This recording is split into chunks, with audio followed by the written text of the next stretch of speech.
Welcome to my channel. La bofetada llegó tan rápido que ni siquiera tuve tiempo de protegerme. El anillo de matrimonio de mi hijo, ese mismo que yo había pagado hace 10 años, me cortó la mejilla. Sentí el sabor metálico de la sangre mezclándose con la saliva mientras tropezaba hacia atrás, chocando contra la mesa del comedor. Los platos del desayuno temblaron. El café se derramó formando un charco oscuro sobre el mantel de lino blanco que había bordado en mi luna de miel. «Vieja egoísta», escupió Leticia, mi nuera, con esos labios pintados de un rojo tan brillante que parecía sangre fresca.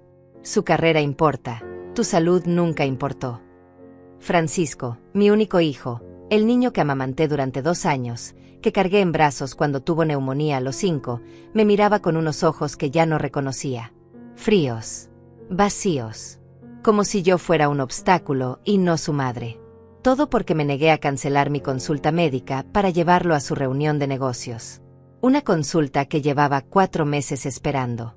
Una consulta con el cardiólogo para ajustar mi medicación después de aquellos episodios de taquicardia que me dejaban sin aire en medio de la noche. Pero para ellos, mi vida valía menos que una presentación de PowerPoint. 3 meses antes, todo parecía distinto. Era un martes de agosto cuando Francisco llamó.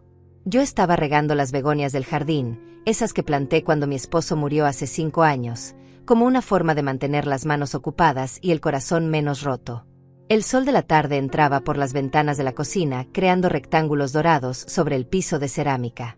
«Mamá, necesito hablar contigo de algo importante», dijo con esa voz que usaba de niño cuando quería algo. Suave. Cálida. Manipuladora. Ahora lo sé. Llegó esa misma noche con Leticia. Ella traía un pastel de chocolate, mi favorito, y una sonrisa que no llegaba a sus ojos. La casa olía a lavanda porque había limpiado toda la tarde, nerviosa sin saber por qué. Francisco se sentó en el sillón donde su padre solía leer el periódico. «Tenemos problemas financieros temporales», comenzó. «El negocio está pasando por una reestructuración. Necesitamos quedarnos aquí solo unos meses mientras nos recuperamos». Leticia acarició mi mano con dedos fríos. «Seremos como una familia de verdad otra vez, Eulalia. Como antes». Antes. Esa palabra debió haberme alertado. ¿Antes de qué? Antes de que mi hijo dejara de visitarme. Antes de que mi nuera dejara de fingir que le importaba. Antes de que mi nieta Inés desapareciera de mi vida hace 3 años, cuando su padre biológico se la llevó a vivir a otra ciudad después del divorcio conflictivo de Francisco. Acepté porque soy madre. Porque una madre no cierra la puerta aunque el instinto le grite que corra. Esa primera noche preparé la habitación de invitados. Puse sábanas limpias que olían a suavizante de flores. Coloqué toallas nuevas dobladas sobre la cama. Dejé flores frescas en el buró. Cuando bajé, Leticia estaba tomando fotografías de la sala con su teléfono. «Es para un proyecto de decoración», explicó rápidamente cuando me vio. «Quiero mostrarle a una amiga diseñadora cómo aprovechar espacios antiguos». Antiguos. La palabra quedó flotando en el aire como una mosca muerta. Mi casa tenía 50 años. La construyó mi esposo con sus propias manos, ladrillo por ladrillo, cada fin de semana durante 2 años. Las vigas del techo todavía conservaban las marcas de sus herramientas. Las ventanas que él instaló dejaban entrar la luz de la mañana exactamente como él quería, iluminando primero la cocina donde yo preparaba el café. Antigua, sí, pero mía. Profundamente mía. Los primeros días fueron extrañamente normales. Francisco salía temprano con portafolios llenos de papeles. Leticia se quedaba en casa, siempre en videollamadas, siempre con la puerta cerrada. Yo cocinaba, limpiaba, organizaba. Como siempre. Una mañana, mientras pasaba el trapo por el pasillo, escuché fragmentos de una conversación detrás de la puerta de su habitación. «Solo necesitamos 6 meses más», decía Leticia. «Después de eso, el lugar será completamente nuestro». Una pausa. Una risa. No, ella no sospecha nada. Está demasiado ocupada siendo la mártir de siempre. Las palabras me atravesaron como agujas de hielo. Me quedé paralizada, con el trapo húmedo goteando sobre mis pies descalzos. Quise abrir la puerta. Quise gritar. Pero algo me detuvo. Un instinto antiguo de supervivencia que las mujeres de mi generación aprendimos a escuchar. Así que seguí limpiando. Seguí cocinando. Seguí sonriendo. Pero empecé a observar. Leticia fotografiaba todo. La alacena de roble que heredé de mi madre. El juego de porcelana que mi esposo me regaló en nuestro 20º aniversario. Las lámparas de cristal que compramos en aquel viaje a Europa que ahorramos durante 5 años. Cada objeto. Cada rincón. Qué linda luz entra por esta ventana, decía, y hacía clic. Esta alfombra tiene tanta historia, comentaba, y hacía clic. Francisco pasaba horas en mi estudio, ese cuarto pequeño donde guardo los documentos importantes, las escrituras de la casa, las pólizas de seguro, las fotografías familiares organizadas en álbumes que nadie más mira. Solo estoy buscando papeles viejos míos, explicaba cuando lo sorprendía revolviendo cajones. Cosas de la escuela que quiero mostrarle a un amigo. Mentiras. Todo eran mentiras. Pero yo todavía quería creer. Una tarde, Leticia me invitó a tomar té en la cocina. Había comprado galletas caras, de esas que vienen en latas decoradas. La luz del atardecer entraba sesgada por la ventana, iluminando las motas de polvo que flotaban en el aire. Eulalia, necesito preguntarte algo delicado, comenzó, removiendo el té con una cucharita que tintineaba contra la porcelana. ¿Alguna vez has pensado en lo que pasará con esta casa cuando ya no estés? El corazón me dio un vuelco. Tengo 63 años, Leticia. No planeo ir a ningún lado pronto. Ella sonrió, pero fue una sonrisa torcida, como las que practican los niños frente al espejo. Por supuesto, no quise decir eso. Es solo que Francisco y yo hemos estado pensando en el futuro. En cómo podríamos ayudarte mejor si algo llegara a pasar. Sería más fácil si ya tuviéramos, digamos, algunos papeles preparados. Una procuración. Nada complicado. Mis manos temblaron alrededor de la taza caliente. Tengo un abogado, Leticia. Todo está en orden. Su rostro se endureció apenas un segundo antes de recuperar la sonrisa. Claro, claro. Solo era una sugerencia. Me fui a la cama temprano esa noche, pero el sueño nunca llegó.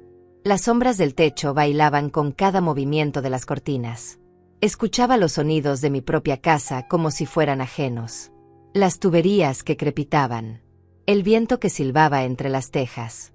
Los pasos de Francisco yendo al baño a las 3 de la madrugada. Pasos que se detuvieron frente a la puerta de mi habitación. El picaporte giró lentamente. Yo cerré los ojos, fingiendo dormir, con el corazón golpeándome las costillas. La puerta se abrió apenas una rendija. Luz del pasillo cortando la oscuridad como un cuchillo. Después se cerró. Los pasos se alejaron. Y yo me quedé ahí, respirando apenas, preguntándome qué acababa de pasar y por qué mi propio hijo estaba revisando si yo dormía. A la mañana siguiente, fingí normalidad mientras preparaba el desayuno. Huevos revueltos. Pan tostado. Café recién hecho que llenaba la cocina con su aroma amargo. Francisco bajó primero, con el cabello todavía húmedo de la ducha. Me besó la frente como si nada hubiera pasado. Como si no hubiera estado parado frente a mi puerta en mitad de la madrugada espiándome. Huele delicioso, mamá, dijo, y por un momento fue otra vez mi niño. Ese niño que me abrazaba las piernas cuando tenía pesadillas. Pero entonces Leticia apareció, con su bata de seda color crema y esa expresión de superioridad que usaba como maquillaje, y la ilusión se rompió. Eulalia, necesitamos hablar sobre las facturas de la casa, anunció, sacando papeles de una carpeta que yo no sabía que tenía.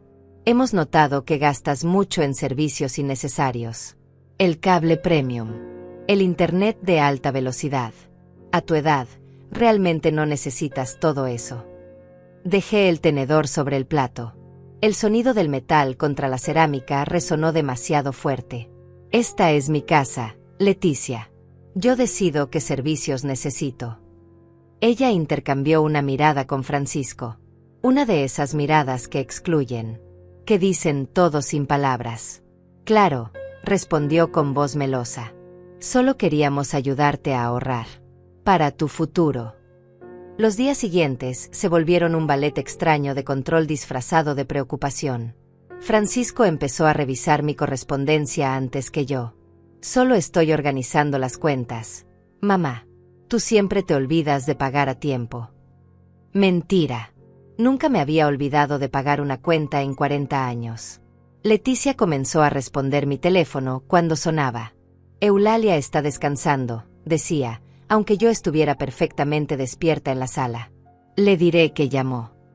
Pero nunca me pasaba los mensajes. Mis amigas dejaron de llamar. Mi hermana Elena, que vivía en otro estado, intentó videollamar 3 veces. Las 3 veces, Leticia cortó diciendo que mi internet andaba mal.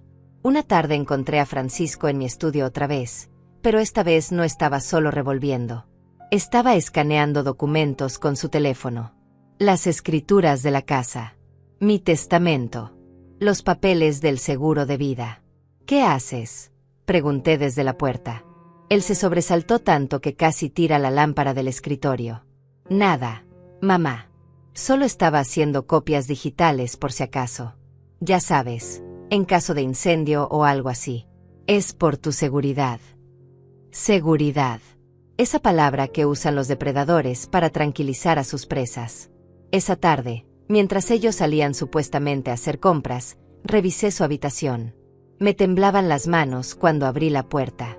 No soy de esas personas que invaden la privacidad ajena, pero el instinto de supervivencia es más fuerte que la educación. Encontré una carpeta manila debajo del colchón. Adentro había impresiones de correos electrónicos entre Francisco y una agencia inmobiliaria. Propiedad en zona privilegiada, valor aproximado $400,000. Dueña de edad avanzada. Posible venta rápida en los próximos 6 meses. Había fotos de mi casa tomadas desde todos los ángulos. Fotos del jardín, del garaje, de mi habitación, mi propia habitación. Sentí que el piso se movía bajo mis pies. También había borradores de una procuración a nombre de Francisco, dándole control total sobre mis finanzas y propiedades. Solo faltaba mi firma. Una firma que ellos planeaban conseguir de alguna manera. Al fondo de la carpeta encontré algo peor.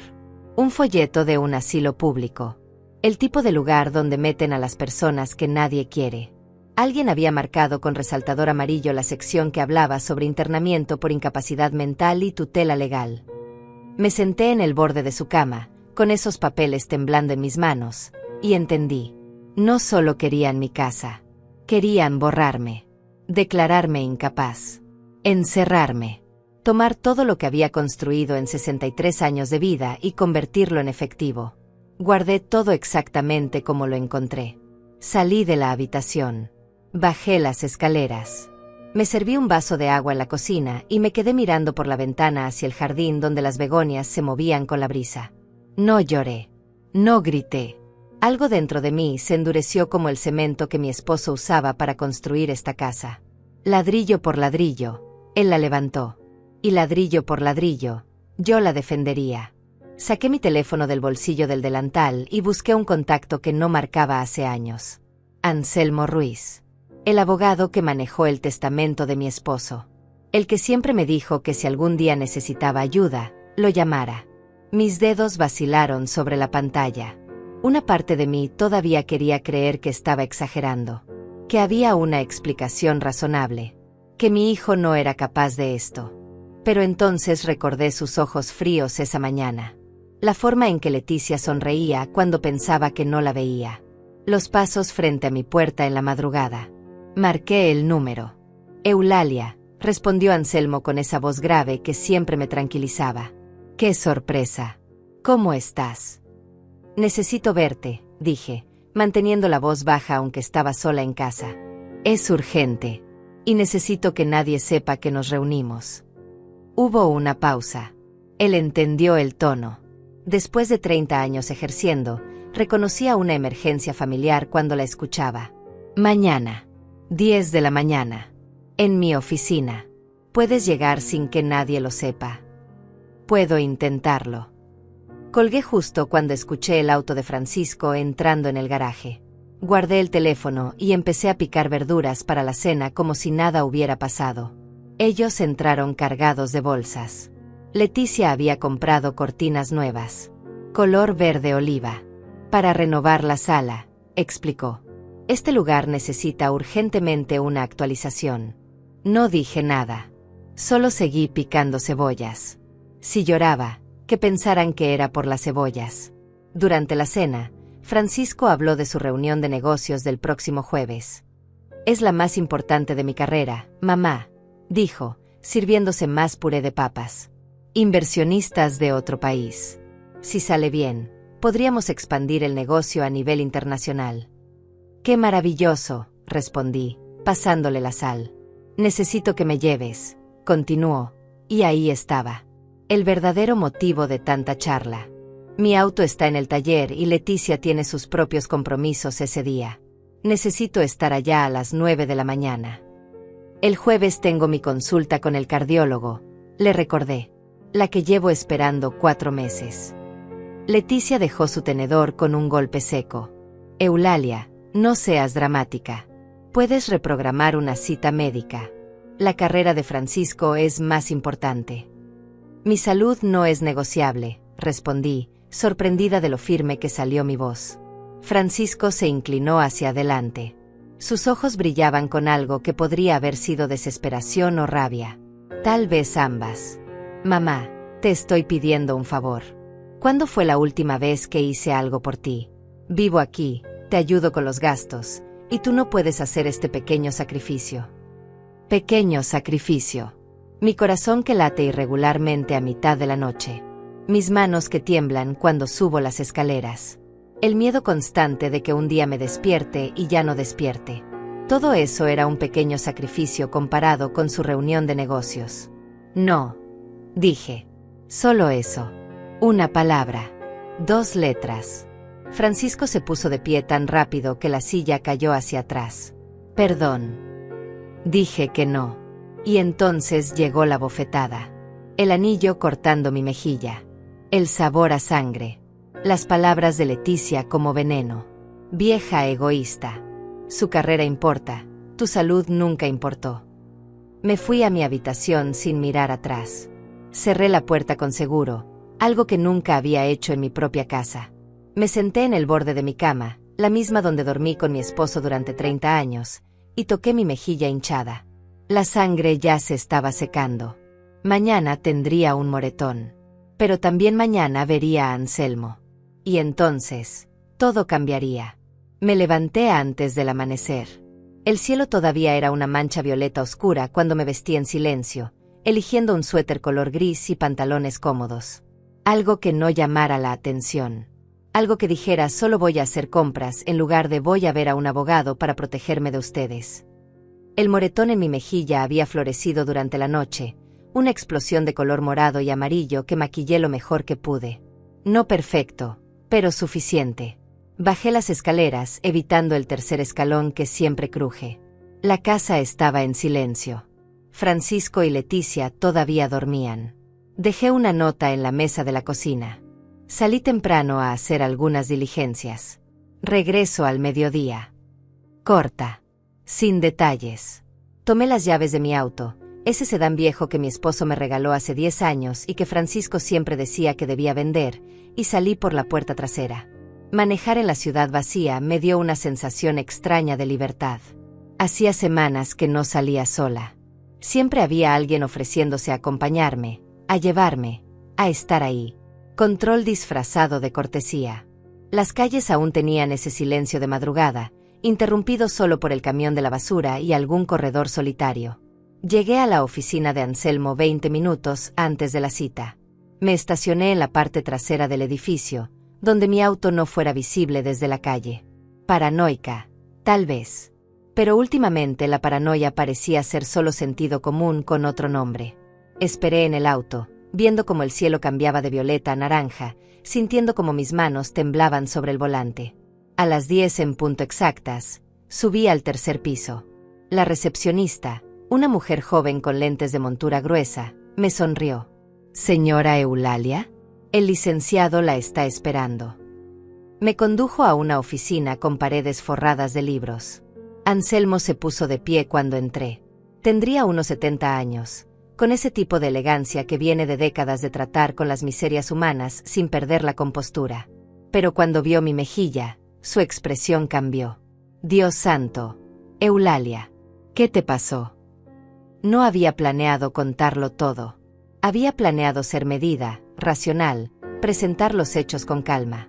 Pero cuando abrí la boca, todo salió de golpe. La llegada de Francisco y Leticia. Las fotografías. Los documentos escondidos. El folleto del asilo. La conversación sobre la procuración.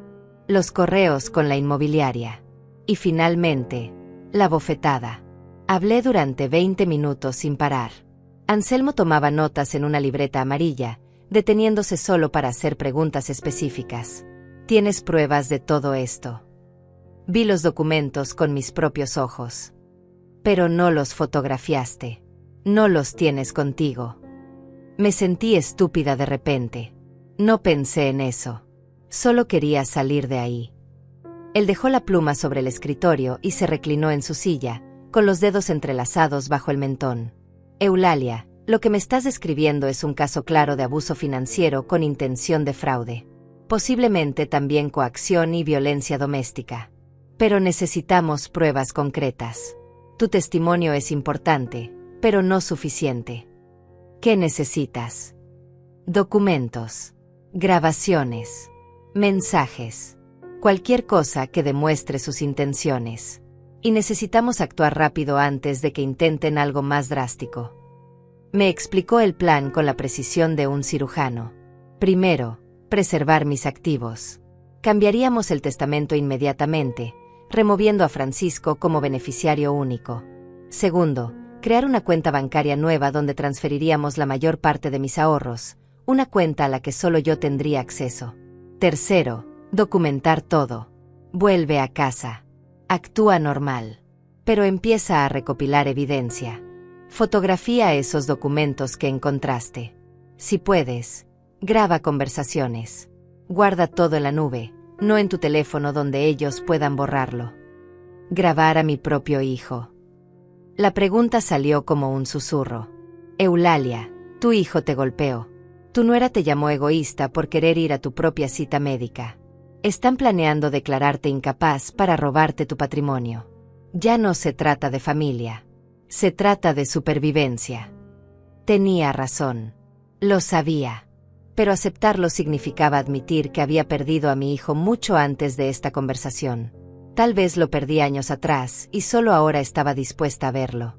Firmé los papeles del Nuevo Testamento ahí mismo. Anselmo tenía todo preparado. Eficiente. Como si hubiera visto este tipo de casos cientos de veces. Una cosa más, dijo mientras guardaba los documentos en su caja fuerte. ¿Tienes a alguien más? ¿Familia?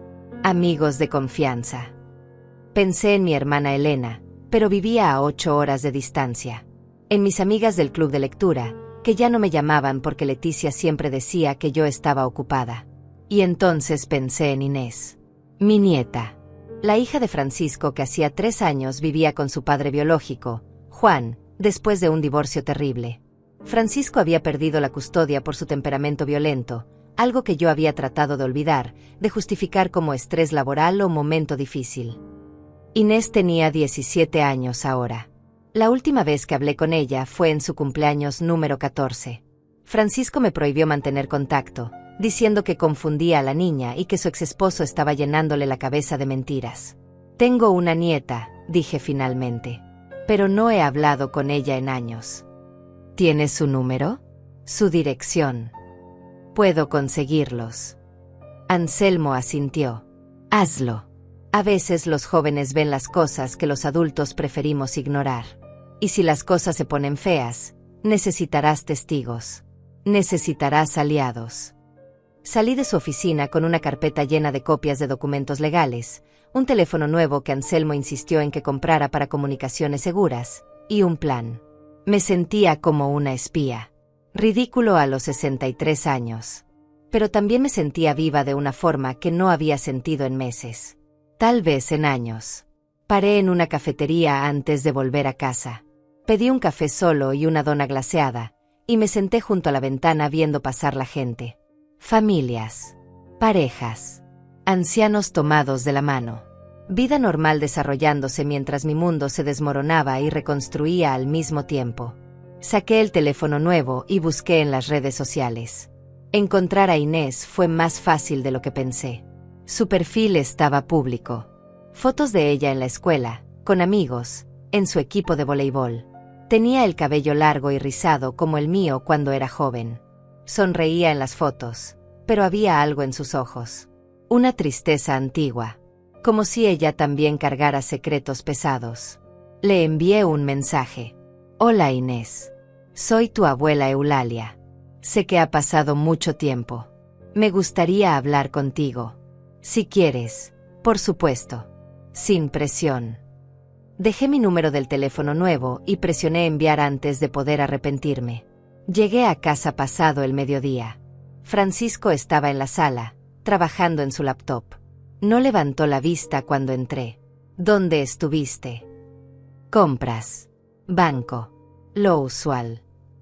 Mentira deslizándose de mi boca con facilidad sorprendente. Dejaste una nota muy vaga. No sabía que necesitaba un itinerario detallado para salir de mi propia casa. Ahora sí me miró. Sus ojos buscaron mi mejilla maquillada. Por un segundo, creí ver algo parecido a la culpa. Pero se desvaneció rápido. Sobre anoche, mamá. Me dejé llevar. Sabes cómo me pongo cuando estoy estresado. Una disculpa que no era disculpa. Una justificación. Una minimización. Entiendo, dije, aunque no entendía nada. Solo estaba comprando tiempo. Subí a mi habitación con las bolsas de compras que efectivamente había hecho después de salir de la oficina de Anselmo. Cortina de humo. Evidencia de normalidad. Cerré la puerta y saqué el teléfono nuevo. Tenía un mensaje. De Inés. Abuela. Pensé que nunca volvería a saber de ti. Papá me contó cosas. Yo también quiero hablar. ¿Podemos videollamar mañana? Leí el mensaje 3 veces. Sentí algo aflojarse en mi pecho. No estaba completamente sola. Todavía tenía a alguien. Respondí. Mañana perfecto. Te amo, aunque hayan pasado años. Su respuesta llegó en segundos. Yo también te amo, abuela. Siempre lo hice. La videollamada con Inés estaba programada para las 3 de la tarde.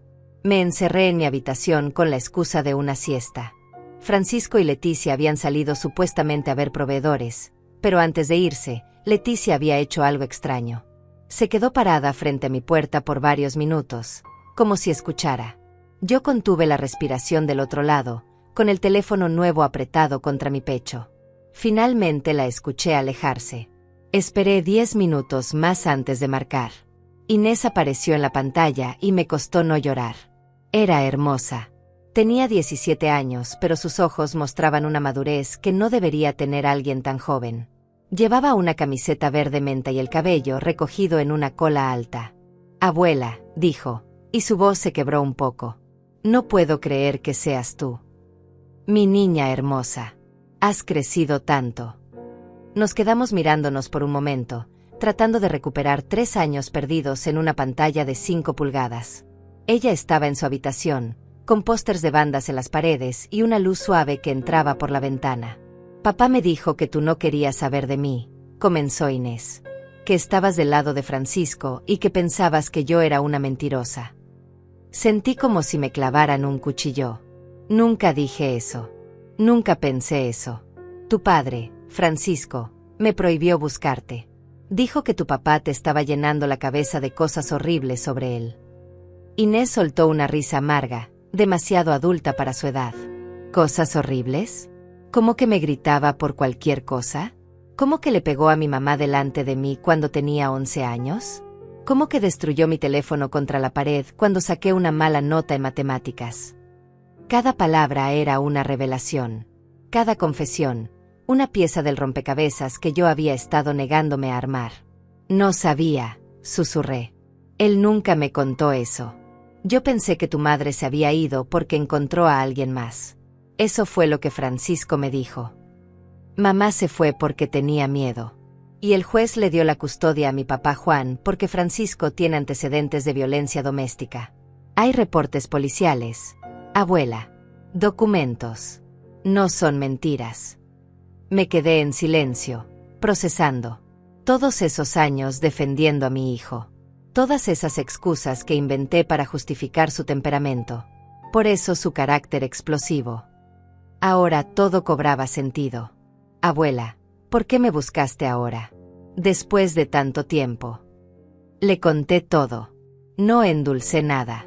Los planes para robar mi casa. Los documentos escondidos. El folleto del asilo. La bofetada.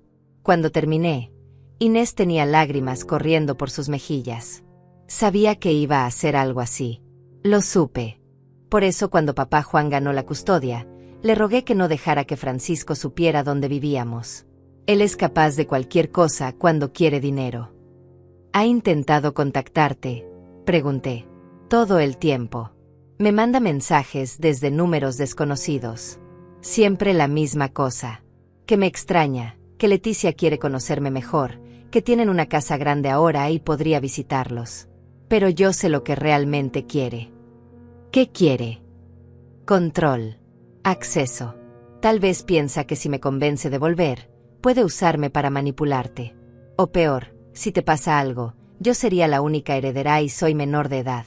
Él podría reclamar tutela sobre mi herencia. Era escalofriante como una chica de 17 años entendía mejor las manipulaciones de mi hijo que yo misma. Inés, necesito tu ayuda. Sé que es mucho pedir después de tanto tiempo sin hablar, pero el abogado me dijo que necesito testigos. Necesito evidencia. Y necesito a alguien en quien pueda confiar. Ella se limpió las lágrimas con el dorso de la mano. Dime qué necesitas y lo haré. Francisco me quitó 3 años contigo. No voy a dejar que te quiten nada más. Le expliqué el plan de Anselmo. Documentar todo. Grabar conversaciones. Recopilar evidencia. También puedo ayudarte con algo más, ofreció Inés. Tengo todos los mensajes que Francisco me ha mandado en los últimos 2 años. Algunos son bastante perturbadores. Habla de dinero, de su situación desesperada, de cómo necesita que yo lo ayude con asuntos familiares. Puedo mandártelos. Eso sería perfecto. Hablamos durante 2 horas más. Me contó sobre su vida, su escuela, sus amigos, su equipo de voleibol donde era capitana, su sueño de estudiar derecho para ayudar a mujeres en situaciones de violencia doméstica. Le conté sobre su abuelo, mi esposo, todas las historias que nunca tuvo oportunidad de escuchar. Le mostré fotos viejas que tenía en mi teléfono. Abuela, cuando esto termine, quiero visitarte. Quiero que conozcas a papá Juan. Él nunca te culpó por nada. Siempre dijo que probablemente Francisco te mentía a ti también. Me encantaría conocerlo. Y verte. Abrazarte de verdad. Cuando colgamos, me quedé sentada en mi cama con una sensación extraña en el pecho. Esperanza. Eso era. Después de semanas sintiéndome atrapada, manipulada, invisible, finalmente tenía un aliado. Tenía a mi nieta de vuelta. El teléfono nuevo vibró. Mensajes de Inés. Capturas de pantalla. Docenas de ellas. Mensajes de Francisco rogándole que lo ayudara a reconectar conmigo. Mensajes donde mencionaba mi casa, mi edad, lo difícil que era cuidarme. Mensajes donde directamente le preguntaba si sabía algo sobre mi testamento. Era oro puro para el caso legal. Bajé a cenar fingiendo normalidad otra vez. Francisco había vuelto de buen humor. Conseguí la reunión del jueves en otro horario, anunció mientras Leticia servía pollo asado. Así que ya no necesito que me lleves, mamá. Problema resuelto. Qué bueno, respondí, cortando mi comida en pedazos pequeños. Aunque me hubiera gustado que me lo dijeras antes de todo el drama de anoche. Él tomó un trago largo de vino. Sí, bueno. Como dije, me dejé llevar. No volverá a pasar. Otra promesa vacía. Leticia me miró por encima de su copa. Eulalia, hemos estado pensando.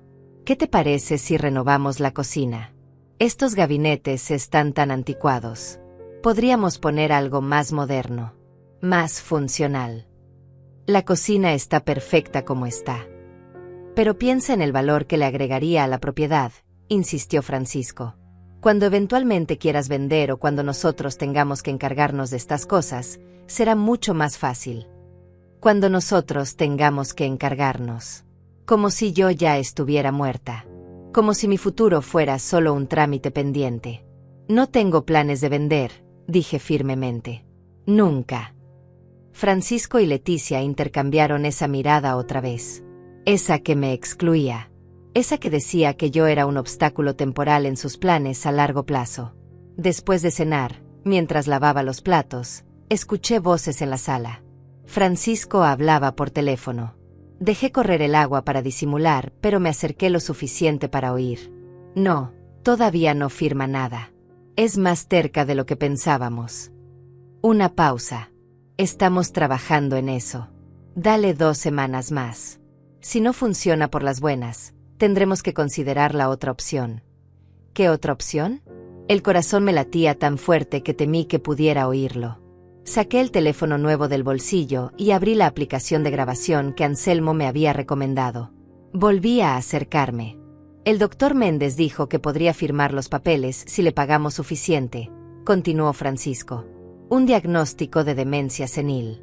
Con eso podríamos solicitar la tutela legal sin que ella pueda oponerse. Se me cayó un plato. El sonido del cristal rompiéndose contra el piso de cerámica resonó por toda la casa. Francisco apareció en la puerta de la cocina. ¿Estás bien, mamá? Solo un accidente, dije, agachándome para recoger los pedazos. Mis manos temblaban tanto que me corté con un fragmento. La sangre goteó sobre los azulejos blancos. Déjame ayudarte, ofreció, pero lo alejé con un gesto. Puedo sola. Me levanté con cuidado, con los fragmentos en la mano y sangre corriendo por mi dedo índice. Leticia observaba desde el marco de la puerta con una expresión que no pude descifrar. Triunfo, tal vez. O anticipación. Como si cada pequeño accidente mío fuera evidencia de su narrativa. Mira, vieja tonta, ni siquiera puedes lavar platos sin lastimarte.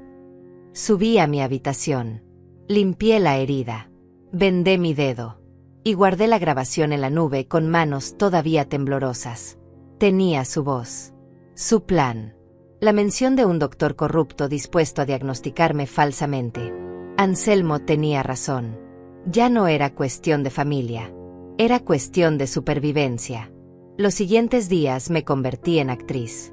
Cada mañana bajaba las escaleras con una sonrisa cansada. Preparaba el desayuno. Preguntaba sobre sus planes. Asentía cuando me daban órdenes disfrazadas de sugerencias. Pero por dentro, estaba documentando cada segundo. El teléfono nuevo vivía en el bolsillo secreto de mi delantal, grabando conversaciones mientras yo fingía estar distraída limpiando. Fotografiaba documentos cuando ellos salían. Guardaba todo en la nube con contraseñas que solo yo conocía. Me había vuelto invisible para ellos nuevamente, pero esta vez lo usaba como arma. Francisco empezó a traer papeles a la casa. Solo necesito que firmes aquí, mamá. Es para actualizar la información del seguro médico. Yo los leía completos ahora, con mis lentes puestos, ignorando sus suspiros impacientes. Nunca eran lo que decían ser.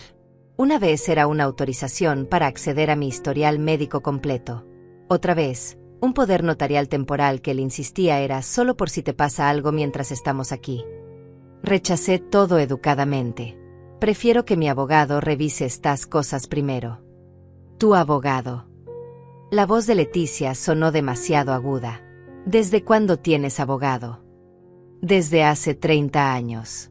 El mismo que manejó el testamento de mi esposo. La tensión en la casa creció como moho en las paredes. Francisco se volvió más irritable. Dejó de fingir paciencia.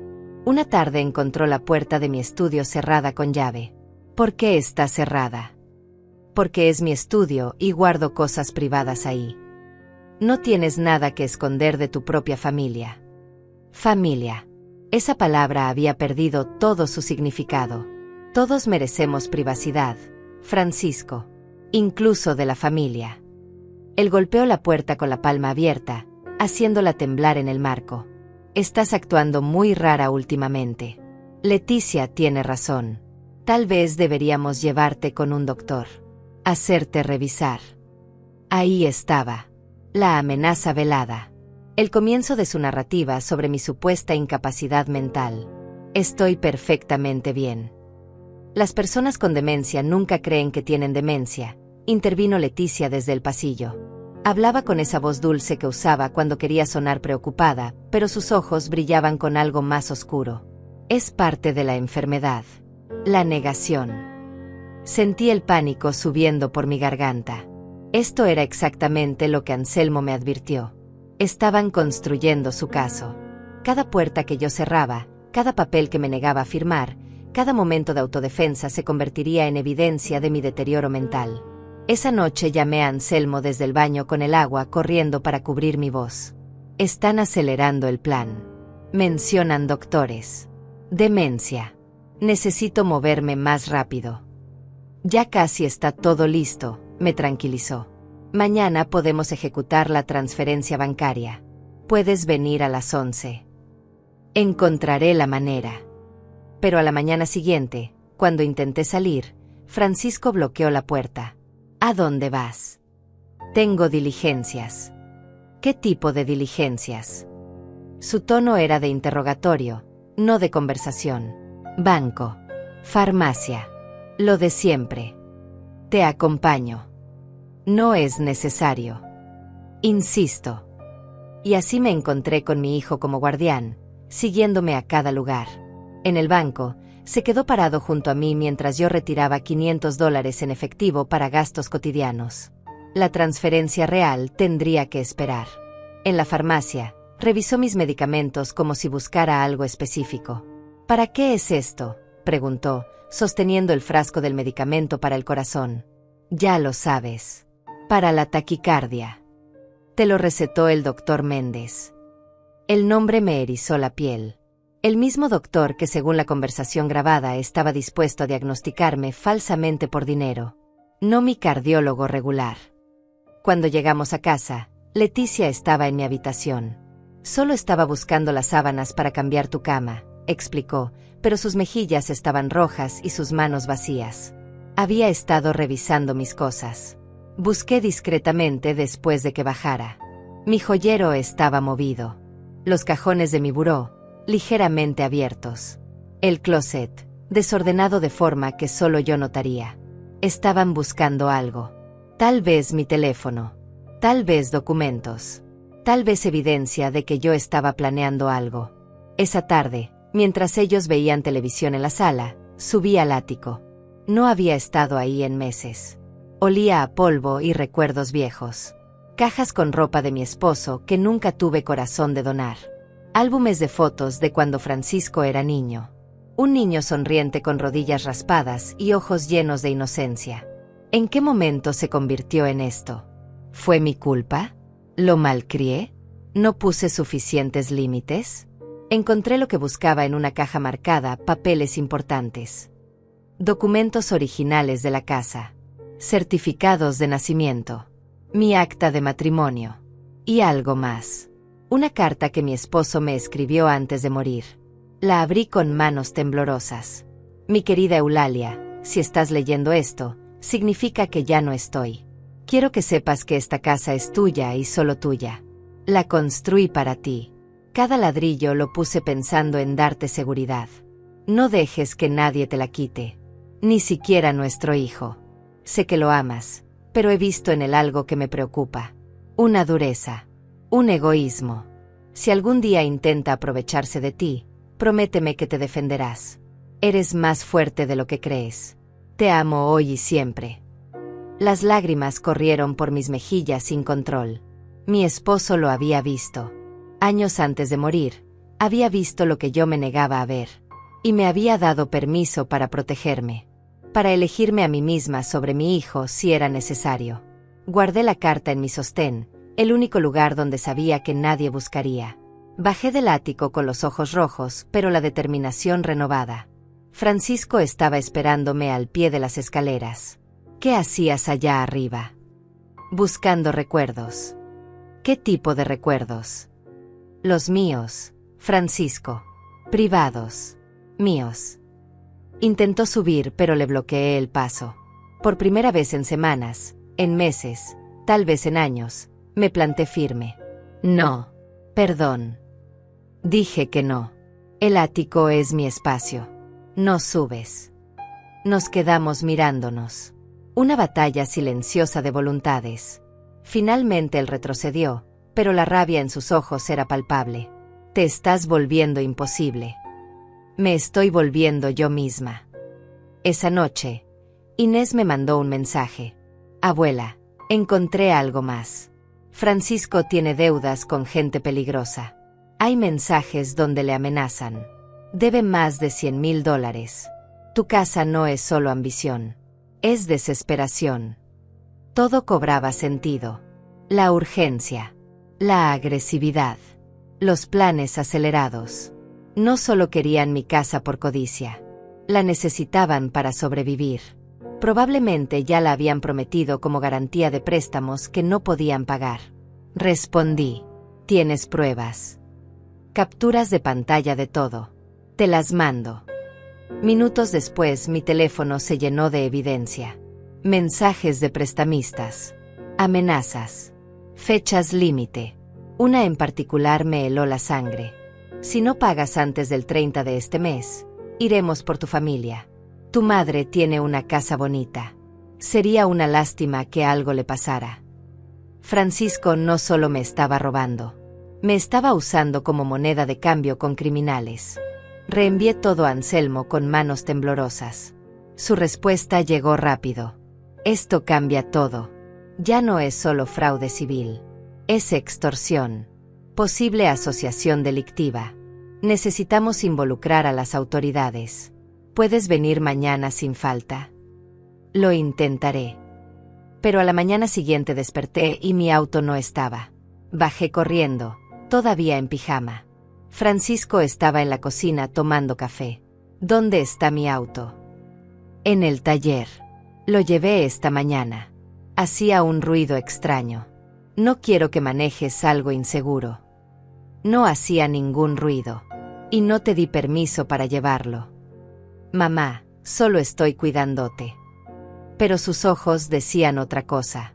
Me estaban aislando. Quitándome movilidad. Haciéndome dependiente. El cerco se estrechaba. Llamé un taxi desde el teléfono de la casa cuando ellos no estaban mirando. Necesito ir al centro. Urgente. Lo siento, señora, pero alguien llamó hace una hora y canceló todos los servicios de taxi a esta dirección, respondió el operador. Dijeron que la señora de la casa tiene problemas de confusión y llama taxis que no necesita. Francisco. Había llamado a todas las compañías de taxi de la zona. Me estaban encerrando en mi propia casa. Subí a mi habitación tratando de no entrar en pánico. Marqué a Anselmo.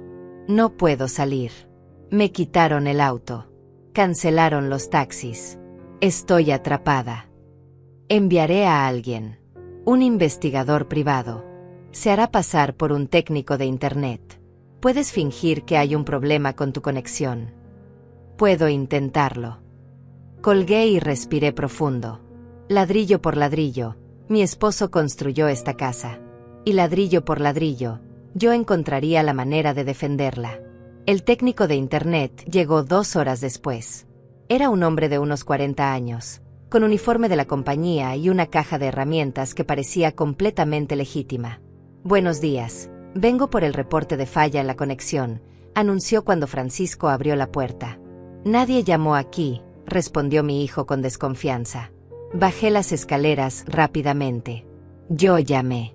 El internet ha estado fallando toda la semana. Francisco me miró con esa expresión que había aprendido a reconocer. Incredulidad mezclada con irritación. No me dijiste nada. Te lo mencioné el martes. Tal vez no me escuchaste. Era mentira, pero lo dije con tanta convicción que Francisco no tuvo más remedio que dejarlo pasar frente al técnico. Está bien. Que revise rápido. El técnico, cuyo nombre según su identificación era Aurelio, pasó la siguiente hora revisando cada rincón de la casa con un escáner que supuestamente detectaba interferencias en la señal. En realidad, como me explicó en susurros cuando estábamos solos en mi estudio, estaba buscando dispositivos de vigilancia. Tiene 3 cámaras ocultas, me informó en voz tan baja que apenas lo escuché. Una en su habitación, escondida en el detector de humo. Otra en la cocina, dentro del reloj de pared. La tercera en la sala, en el marco de ese cuadro cerca de la ventana. Sentí que el piso se movía bajo mis pies. Me habían estado vigilando, grabando, espiando cada movimiento, cada conversación, cada momento privado. Puedes quitarlas. Podría, pero sería mejor dejarlas. Si las quito, sabrán que usted sabe. Mejor usarlas a nuestro favor. Actúe normal frente a ellas. Pero cuando necesite privacidad real, use el baño del pasillo. Es el único lugar sin cámaras. Me pasó discretamente un dispositivo pequeño. Esto bloqueará temporalmente la señal de las cámaras sin que sea obvio. 10 minutos máximo. Úselo solo cuando sea absolutamente necesario. Y esto sacó otro aparato del tamaño de una moneda. Es un micrófono. Péguelo debajo de la mesa del comedor. Graba todo y transmite directamente a nuestro servidor. Lo que digan ellos quedará registrado legalmente. Tomé ambos dispositivos con manos temblorosas y los escondí en el bolsillo de mi delantal. El señor Anselmo dice que tiene documentos para él. Saqué de mi sostén la carta de mi esposo y las fotografías que había tomado de los papeles de Francisco. Las metí en un sobre que Aurelio guardó dentro de su caja de herramientas. Listo, anunció en voz alta mientras salíamos del estudio. El problema era un router viejo. Ya quedó solucionado. Francisco lo acompañó hasta la puerta, vigilante como perro guardián. Cuando se fue, mi hijo se plantó frente a mí. ¿Desde cuándo el internet tiene problemas? Desde hace días. Se corta cuando intento ver mis novelas. Yo no he tenido ningún problema con mi computadora. Tal vez porque usas cable y yo uso el inalámbrico. No estaba segura de que mi explicación tuviera sentido técnico, pero Francisco no sabía suficiente de tecnología para refutarme. Se fue molesto, murmurando algo sobre viejas y sus problemas imaginarios. En cuanto pude, pegué el micrófono debajo de la mesa del comedor, exactamente donde Aurelio indicó. Esa noche durante la cena, actué lo más normal posible, consciente de que 3 cámaras me observaban. Serví pollo con arroz. Pregunté sobre su día. Sonreí en los momentos apropiados. Pero por dentro, cada célula de mi cuerpo estaba alerta. Después de cenar, me disculpé diciendo que me sentía cansada. Subí a mi habitación, cerré la puerta, y me quedé sentada en la cama mirando el detector de humo donde sabía que había una cámara. Me estaban vigilando incluso ahí. En mi santuario. En el único lugar que debería ser completamente mío. Me cambié en el baño, furiosa y humillada. Luego volví a la cama y fingí dormir. A través de los párpados entrecerrados, observé la lucecita roja casi imperceptible en el detector de humo. Grabando. Siempre grabando. A la medianoche escuché voces abajo. Usé el bloqueador que Aurelio me dio, activándolo por exactamente 10 minutos como me instruyó. Bajé las escaleras en silencio, evitando el tercer escalón que cruje. Francisco y Leticia estaban en la cocina. No sabían que el micrófono bajo la mesa los estaba capturando todo. Ya no podemos esperar más, decía Leticia. Esos tipos vienen el día 30. Eso es en una semana. Lo sé. Maldita sea, lo sé. Entonces necesitamos acelerar todo. El doctor Méndez dice que puede darnos el diagnóstico pasado mañana si le pagamos los $5,000 que faltan. ¿De dónde voy a sacar $5,000? De su cuenta. Ya tiene su tarjeta. La contraseña es su fecha de cumpleaños. Lo intenté ayer. Mi sangre se convirtió en hielo. Habían estado usando mi tarjeta. Revisé mentalmente mis últimos estados de cuenta. Los cargos que no reconocí pero asumí eran errores del banco. No eran errores. Eran robos. Si saco 5,000 de golpe, lo va a notar, objetó Francisco. Ya no importa si lo nota. En 2 días tendremos el papel del doctor diciendo que tiene demencia senil avanzada. Con eso solicitamos la tutela de emergencia. Un juez firma, y todo lo suyo pasa a nuestro control. Su cuenta, su casa, todo. ¿Y si pelea? ¿Cómo va a pelear? Es una vieja de 63 años, sin familia más que nosotros. Su hermana vive a 8 horas. Sus amigas ya no la llaman porque yo me encargué de eso. Está completamente aislada. Nadie va a creer su versión sobre la nuestra. El temporizador del bloqueador vibró en mi bolsillo. 1 minuto de advertencia. Subí las escaleras corriendo lo más silenciosamente posible. Entré a mi habitación. Cerré la puerta. Me metí en la cama todavía vestida. El bloqueador se apagó. Las cámaras volvieron a funcionar. Y yo me quedé ahí, temblando bajo las sábanas, sabiendo que cada palabra de esa conversación había quedado grabada en el micrófono. Tenía 2 días. 2 días antes de que intentaran declararme incapaz. 2 días antes de que robaran todo lo que mi esposo construyó. 2 días para actuar. Saqué el teléfono nuevo de debajo de la almohada y le mandé mensaje a Anselmo. Tenemos 2 días. Van por la tutela de emergencia con diagnóstico falso. ¿Qué hacemos? Su respuesta llegó a los 5 minutos. Mañana a primera hora. Plan de emergencia. Estate lista para salir de esa casa y no volver. No dormí en toda la noche. Me quedé mirando el techo, planeando. A las 5 de la mañana me di una ducha larga, consciente de que la cámara en mi habitación probablemente también tenía audio. Me vestí con ropa cómoda. Jeans. Suéter color café. Zapatos apropiados para caminar. Bajé y preparé café como cualquier otro día. Francisco apareció a las 7. Buenos días, mamá. Buenos días. Necesito que vengas conmigo hoy al banco. Hay unos papeles que debemos firmar juntos. Ahí estaba. El movimiento final. ¿Qué tipo de papeles? Rutina. Actualización de beneficiarios. Cosas aburridas. Mentiras. Todo mentiras. Iré, pero primero necesito desayunar. Y quiero cambiarme de ropa. ¿Estás bien así?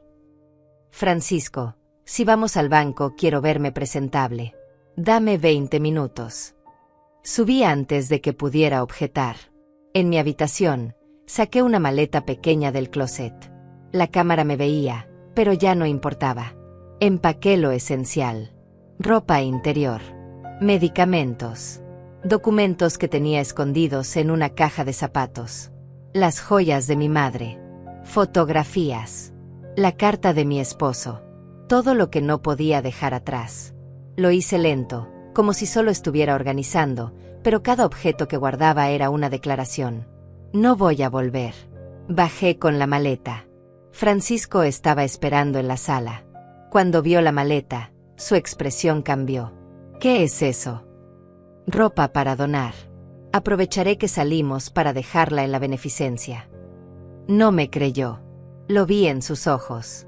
Pero no podía acusarme de nada sin revelar que sabía que yo sabía. Déjala. La llevamos después. Prefiero hacerlo ahora. Mamá, deja la maldita maleta. Su voz subió de volumen.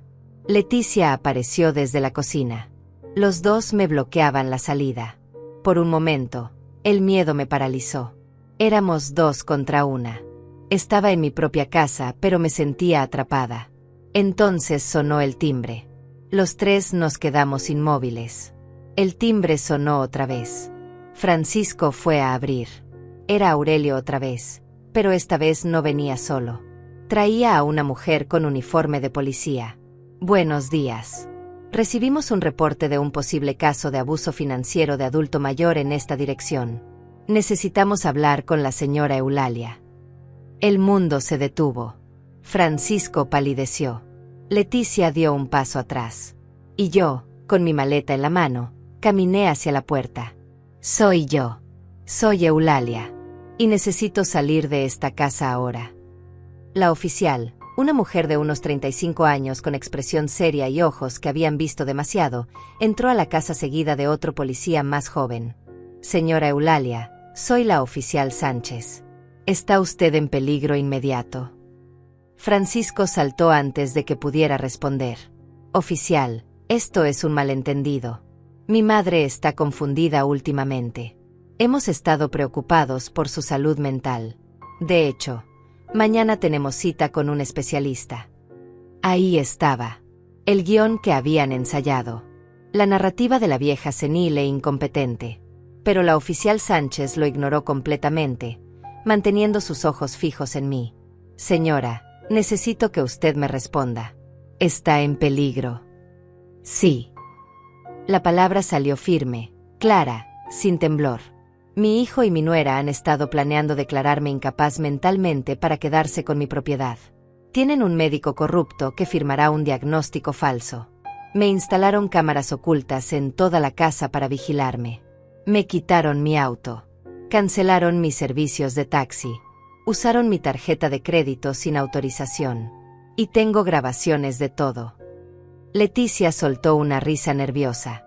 ¿Ves, oficial? Está paranoica. Cámaras ocultas. Conspiraciones. Esto es exactamente de lo que hablamos. Necesita ayuda profesional. Hay una cámara en el detector de humo de mi habitación, dije, señalando hacia arriba. Otra en el reloj de la cocina. Una más en el marco del cuadro de la sala. Si quiere verificarlo, adelante. El rostro de Francisco cambió de blanco a rojo.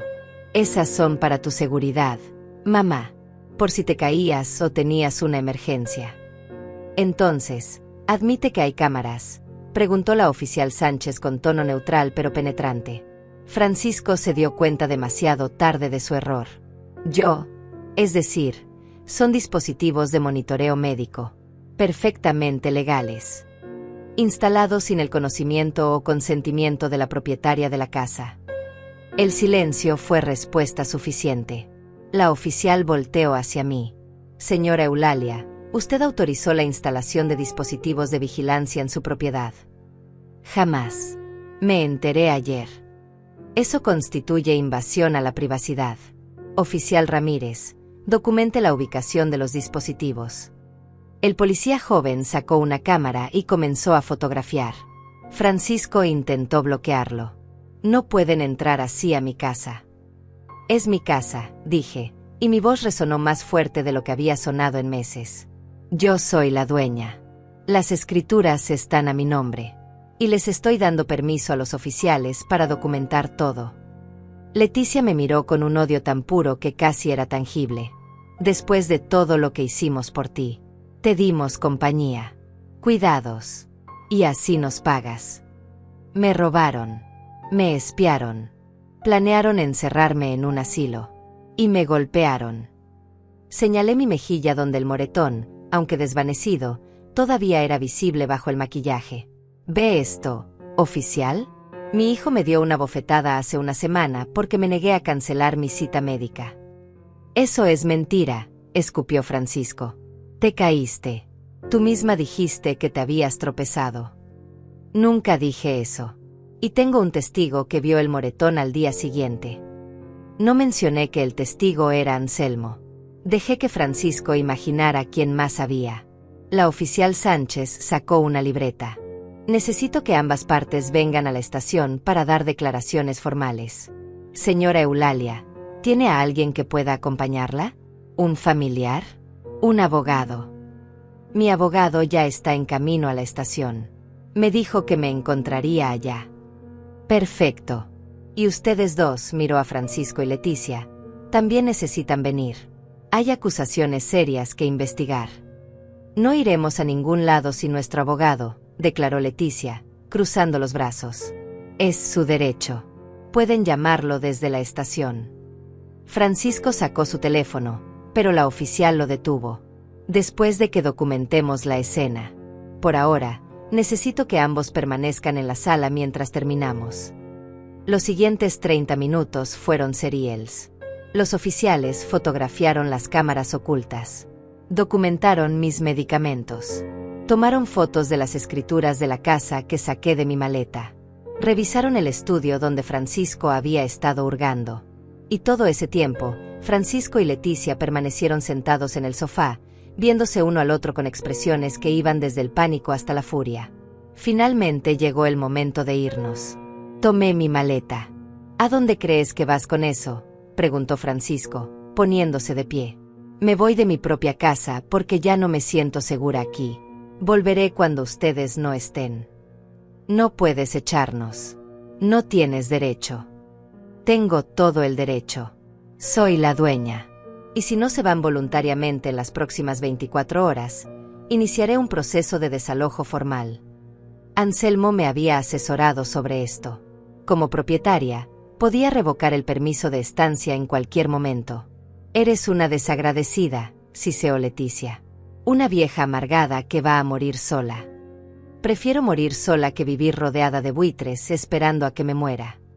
Salí por la puerta que mi esposo instaló hace 50 años. Subí a la autopatrulla. Y mientras nos alejábamos, miré por la ventana trasera viendo mi casa hacerse más pequeña. La casa donde crié a mi hijo. Donde enterré a mi esposo. Donde pensé que pasaría mis últimos años en paz. Pero a veces la paz requiere guerra primero. En la estación de policía, Anselmo ya estaba esperando con una carpeta gruesa llena de documentos. Lo hiciste perfecto, me dijo en voz baja mientras esperábamos. Cada pieza de evidencia que recolectaste es válida. Las grabaciones, las fotografías, los mensajes de Inés. Todo. ¿Y ahora qué pasa? Ahora das tu declaración oficial. Yo presentaré una orden de restricción temporal contra Francisco y Leticia. También solicitaremos un desalojo de emergencia basado en amenazas a tu seguridad. Y con las pruebas de fraude financiero intentado, la Fiscalía podría presentar cargos criminales. Me temblaban las manos. ¿Cargos criminales? Contra mi propio hijo. Eulalia, mírame. Anselmo puso su mano sobre la mía.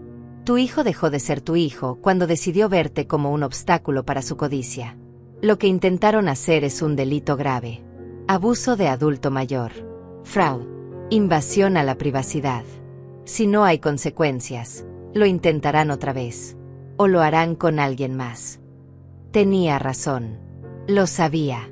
Pero el corazón de madre en mí todavía sangraba. Pasé las siguientes 3 horas dando mi declaración. Cada detalle. Cada conversación. Cada documento encontrado. La oficial que tomó mi testimonio se volvió más seria con cada revelación. Señora Eulalia, lo que me está describiendo es uno de los casos más elaborados de abuso financiero planificado que he visto. La premeditación es evidente. Las cámaras ocultas elevan la gravedad. Y el intento de obtener un diagnóstico médico fraudulento para conseguir tutela legal es especialmente preocupante. ¿Qué pasará con ellos? Eso dependerá del fiscal. Pero con esta evidencia, enfrentan cargos serios. Probablemente tiempo en prisión si son encontrados culpables. Prisión. Mi hijo en prisión. La idea me revolvió el estómago. Pero entonces recordé la bofetada. Las palabras de Leticia. La forma en que revisaron mi habitación como si yo ya estuviera muerta. La conversación sobre el doctor corrupto. No podía protegerlos de las consecuencias de sus propias acciones. No esta vez. Cuando salí de la sala de declaraciones, encontré a Francisco y Leticia en el pasillo con un abogado de aspecto nervioso. Francisco me miró con ojos suplicantes. Mamá, por favor. Podemos arreglar esto. Fue un malentendido. Estábamos preocupados por ti y tomamos malas decisiones. Pero somos familia. La familia no instala cámaras para espiar. La familia no planea robarte. La familia no te golpea. Fue una vez. Un momento de estrés. Lo siento. ¿Sientes haber sido descubierto o sientes haberlo hecho? No respondió. Su silencio fue toda la respuesta que necesitaba. El abogado de Francisco intervino. Señora Eulalia, mi cliente está dispuesto a abandonar la propiedad pacíficamente si usted retira las acusaciones. Miré a Anselmo. Él negó con la cabeza sutilmente. Las acusaciones no dependen solo de mí, respondí. La oficial dijo que el Estado podría presentar cargos independientemente de lo que yo quiera. Pero aunque dependiera de mí, no las retiraría. Lo que hicieron fue premeditado, calculado y cruel. Por favor, rogó Francisco, y por un segundo vi al niño que fue. Pero ese niño se había ido hace mucho. Ya tomé mi decisión. Tienen 24 horas para sacar sus pertenencias de mi casa. Después de eso, cualquier cosa que quede será considerada abandonada.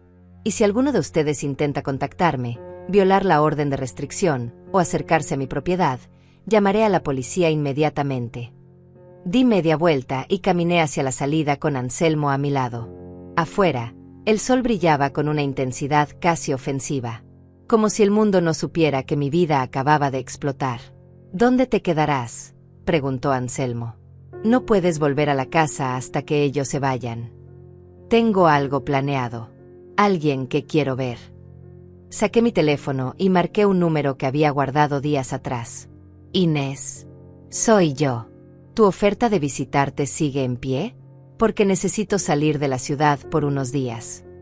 Su respuesta fue inmediata. Abuela. Ven. Papá y yo ya preparamos la habitación de invitados por si acaso. Te esperamos. Colgué y respiré profundo. Por primera vez en meses, sentí que podía respirar completamente. Voy a ver a mi nieta, le dije a Anselmo. Mientras tanto, encárgate de sacarlos de mi casa. Él sonrió. Será un placer. El viaje hasta la ciudad donde vivía Inés tomó 7 horas. Manejé mi auto que Anselmo había recuperado del supuesto taller donde Francisco lo había dejado. No había nada malo con él, por supuesto.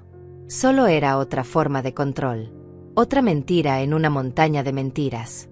Conduje con las ventanas abiertas, dejando que el viento se llevara 3 meses de tensión acumulada. Pasé por pueblos pequeños con nombres que no conocía. Paré en una gasolinera a mitad del camino y comí un sándwich terrible pero gloriosamente elegido por mí misma. Nadie vigilando qué comía. Nadie comentando sobre mis elecciones. Solo yo y la carretera. Llegué cuando el sol comenzaba a ponerse, pintando el cielo de naranja y violeta. La dirección que Inés me había dado me llevó a un vecindario tranquilo con casas modestas y jardines bien cuidados. Me estacioné frente al número 243. La puerta se abrió antes de que pudiera tocar el timbre. Inés salió corriendo y me abrazó con tanta fuerza que casi perdí el equilibrio. Abuela, viniste. Realmente viniste. Prometí que lo haría. Nos quedamos así, abrazadas en el porche, recuperando 3 años perdidos en un solo momento. Ella olía a champú de coco y juventud. Cuando finalmente nos separamos, vi a un hombre en la puerta. Alto, con cabello gris en las sienes y ojos amables. Juan, el ex esposo de Francisco. El padre biológico de Inés. Señora Eulalia, dijo con una leve inclinación de cabeza. Bienvenida a nuestra casa. Inés no ha parado de hablar de usted desde que la contactó. Gracias por recibirme. Sé que la situación es incómoda. No lo es. Inés me contó todo. Lo que Francisco intentó hacerle es imperdonable. Y para ser honesto, no me sorprende. Me ayudó con mi maleta y entramos. La casa era acogedora, llena de luz y fotografías de Inés en diferentes etapas de su vida. Inés jugando voleibol. Inés en su graduación de secundaria. Inés con amigos. Una vida completa de la que yo me había perdido por creer las mentiras de Francisco. Preparé tu habitación, anunció Inés, tomando mi mano y guiándome por un pasillo. Era un cuarto pequeño pero hermoso, con una cama cubierta por una colcha color lavanda y flores frescas en la mesita de noche. Es perfecto, dije, y las lágrimas que había estado conteniendo finalmente comenzaron a caer. Inés me abrazó otra vez. Estás a salvo ahora, abuela. Aquí nadie va a lastimarte. Esa noche cenamos los 3 en la cocina. Juan había preparado enchiladas, y mientras comíamos, me contó su versión de la historia que Francisco siempre había distorsionado. Me casé con Francisco cuando ambos teníamos 23 años, comenzó. Al principio era encantador, atento, pero después de que nació Inés, algo cambió. Se volvió controlador, celoso. Empezó a gritar por cosas pequeñas. Yo era muy chica, pero recuerdo los gritos, añadió Inés en voz baja. Recuerdo esconderme en mi closet cuando él empezaba. Juan continuó. Intenté que funcionara. Terapia de pareja. Promesas de cambio. Pero después de que me empujó contra una pared frente a Inés, supe que tenía que irme. No por mí, sino por ella. Francisco me dijo que tú eras inestable, confesé, sintiendo vergüenza por haber creído. Que habías abandonado a Inés por otro hombre. Nunca hubo otro hombre hasta 2 años después del divorcio. Y nunca abandoné a mi hija. Francisco me quitó la custodia inicialmente usando su dinero y contactos. Me tomó 1 año y medio reunir evidencia suficiente para que un juez viera la verdad. Reportes policiales. Testimonios de maestros que habían visto moretones en Inés. Grabaciones de sus gritos. Él me lastimaba a veces, admitió Inés, y mi corazón se rompió un poco más. Nunca con puños. Solo empujones. Jalones de cabello. Una vez me encerró en mi habitación toda la noche sin cenar porque saqué una B en lugar de una A. Cuando finalmente me fui con papá, sentí que podía respirar otra vez. Las piezas finalmente encajaban.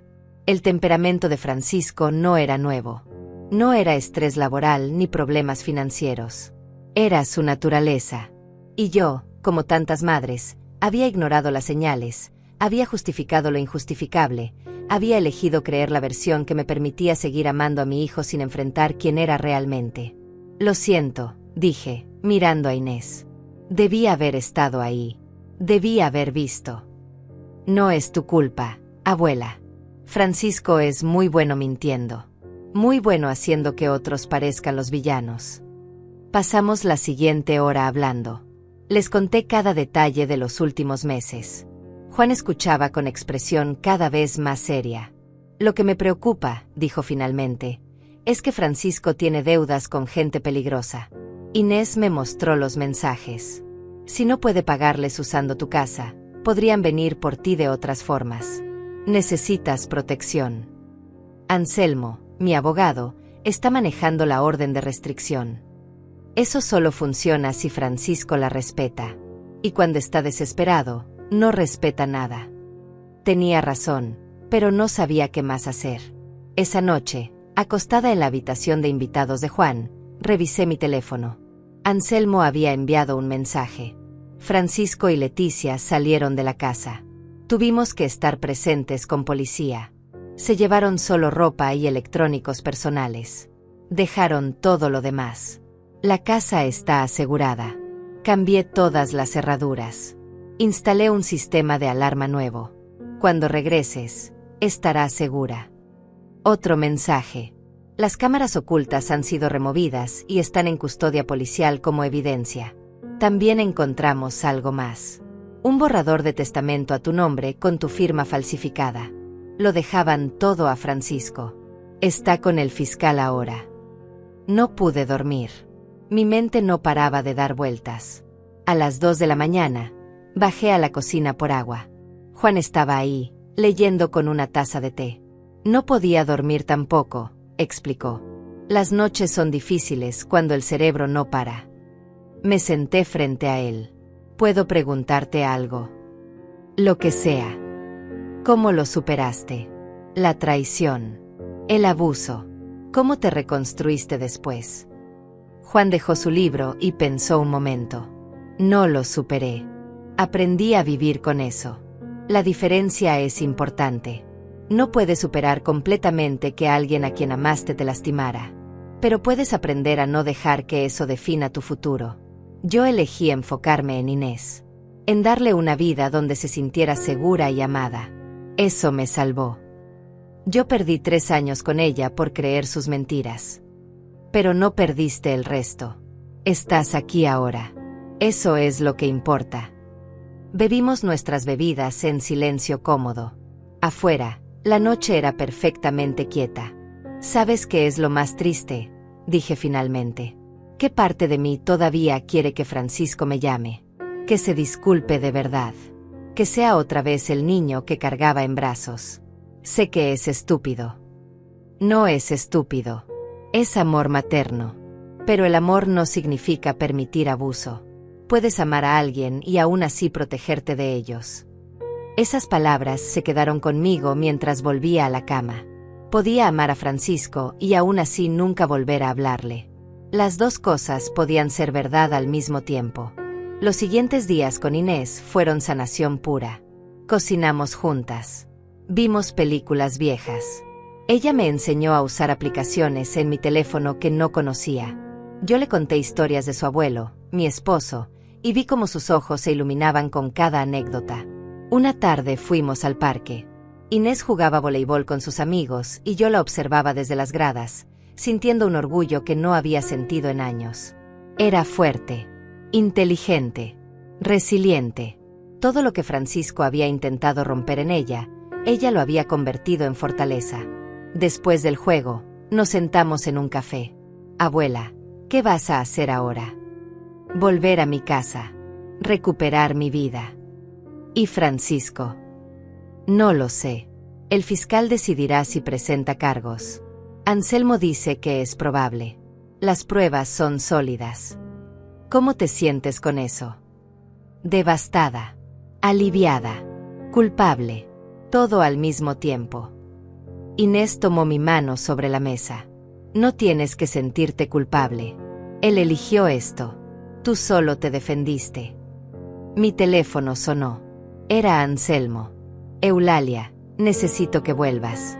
El fiscal quiere reunirse contigo. También hay algo más. Francisco intentó volver a la casa anoche. Las cámaras de seguridad nuevas lo capturaron. Violó la orden de restricción. Ahora hay una orden de arresto contra él. El mundo se inclinó ligeramente. Lo arrestaron. Todavía no. No lo encuentran. Leticia dice que no sabe dónde está. Pero necesitas volver y necesitas estar en un lugar seguro hasta que lo localicen. Miré a Inés. Ella había escuchado todo. Ve, abuela. Termina esto. Y cuando termine, promete que volverás a visitarnos. Lo prometo. Esa noche empaqué mi maleta otra vez. Juan insistió en acompañarme hasta mi ciudad y quedarse hasta que todo estuviera resuelto. Inés me mataría si te dejo sola en esto, bromeó, pero sus ojos estaban serios. Salimos al amanecer. Y mientras la casa de Juan desaparecía en el espejo retrovisor, supe que no importaba lo que viniera después. Ya no estaba sola. Llegamos a mi ciudad al anochecer. Juan insistió en revisar la casa antes de dejarme entrar. Anselmo nos esperaba en la puerta con un oficial de policía. Las cerraduras nuevas brillaban bajo la luz del porche. Todo está asegurado, informó Anselmo. Sistema de alarma activo.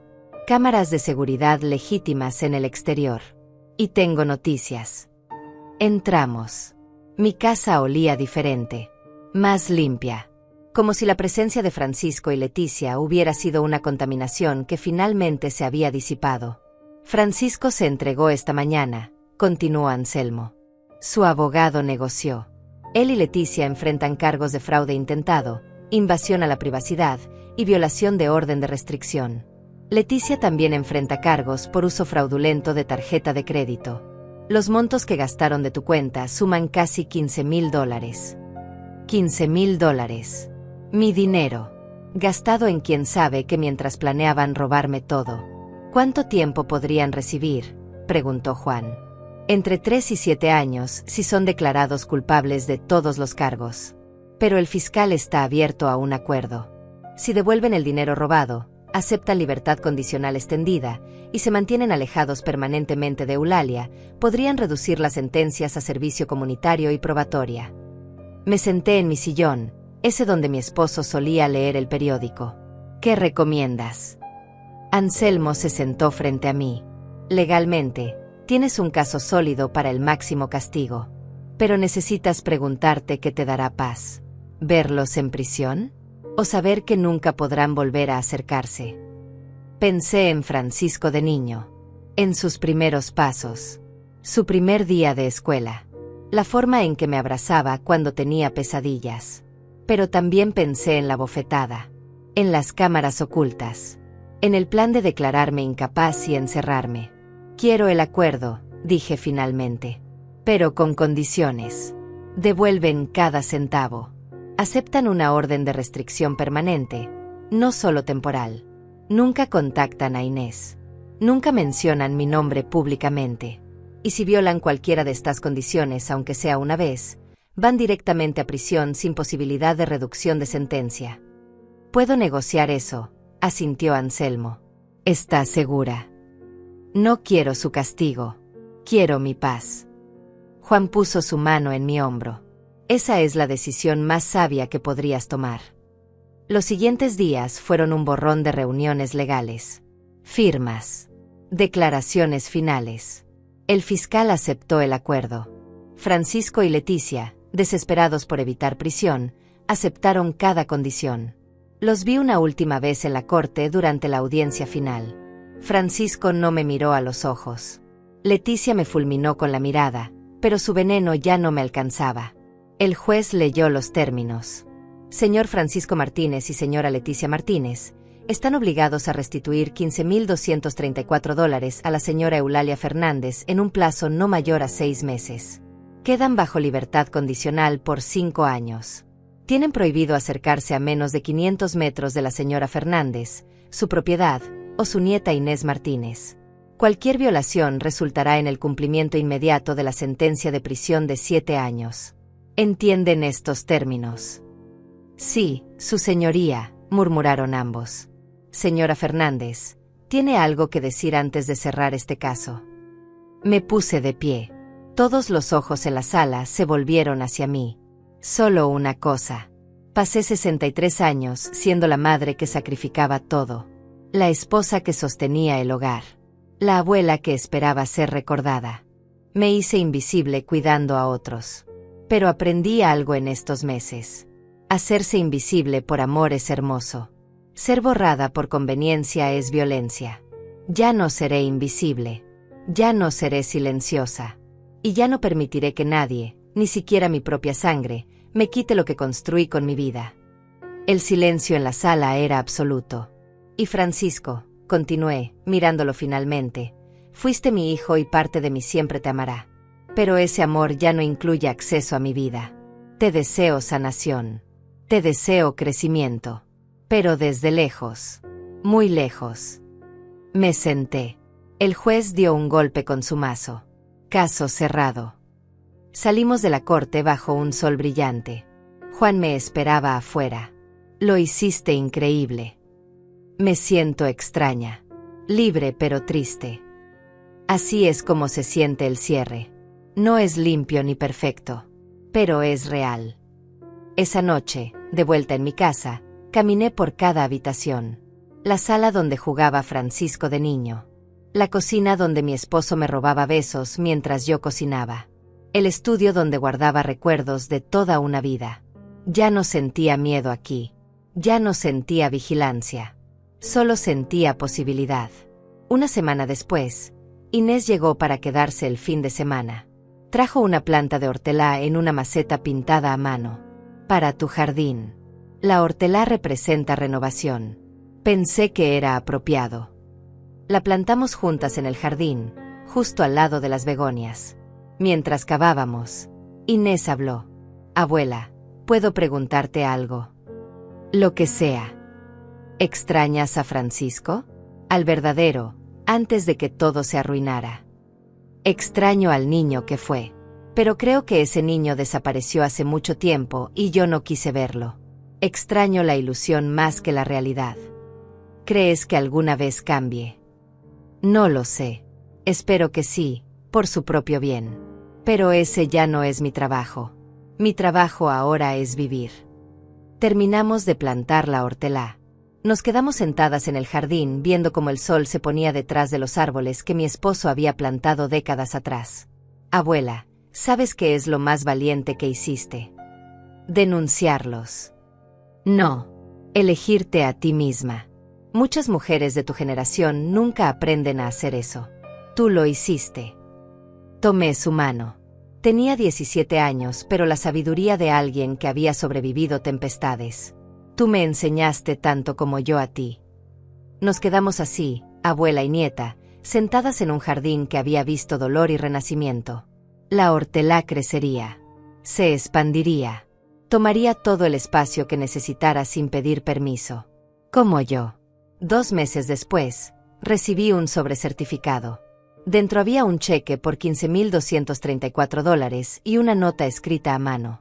Mamá, algún día espero que puedas perdonarme. Francisco. No respondí. Guardé el cheque. Quemé la nota en el jardín, viendo cómo las palabras se convertían en ceniza que el viento se llevó. El perdón vendría cuando viniera, si es que venía. Pero no le debía a nadie un cronograma para mi sanación. La casa poco a poco volvió a sentirse mía. Pinté las paredes de colores que siempre quise, pero nunca me atreví. Amarillo suave en la cocina. Verde salvia en mi habitación. Remodelé el estudio convirtiéndolo en un cuarto de costura donde ahora hacía edredones para donar a refugios de mujeres. Reconecté con mis amigas del club de lectura. Ellas me recibieron con abrazos y lágrimas, confesando que sabían que algo andaba mal, pero no supieron cómo ayudar. Las llamadas que nunca llegaban. Los mensajes sin respuesta. Pensamos que nos estabas evitando, explicó mi amiga Lucía. No era yo. Era Leticia filtrando todo. Nunca más, prometió Lucía.